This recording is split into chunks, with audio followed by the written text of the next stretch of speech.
শায়লা, ওই রাতে শুনেছিলাম ভালো করে চেষ্টা করলেই তুমি দেখতে পাবে কাপুনি নামে ভূতের পায়ের ছাপ দূর থেকে হঠাৎ চোখে পড়ে। হ্যাঁ, যেমন ছায়া ভূত, যে ছায়ার মতো পেছন থেকে আসে কিন্তু দেখা যায় না। একবার শুনেছিলাম ভূত একটা ফানুসের মতো লিফট মারে, মনে হয় কেউ ডাকে, না হলে শুধু হুম হুম করে একটা শব্দ শুনে ছুটে যাস। আর আমি শুনেছিলাম ভূতের কাছে কেউ গিয়ে বলল, ওইটা ভূত। ভূত বলল, জি আমি। তারপর সে হেসে বলল, তুমি আমাকে এত চিনেছো, আমি তো সঙ্গীত বিদ্যালয়ের টাটঢোম।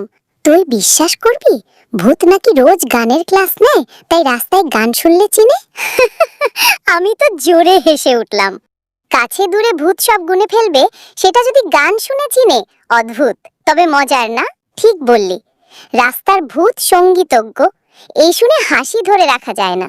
আর তারপর দুইজন মিলে ভাবলাম, যদি সত্যিই ভূত গান শোনে, তার পছন্দ কি লাল সিঁদুর নাকি গানের শোলমিক স্বরের আর আমি বললাম, ভূত যদি গান শুনে চেনে, তাহলে সে নাকি ওর নিজস্ব প্লেলিস্ট রাখে। রাতের একটা ওয়েক আপ ঘন্টায় গান বাজে।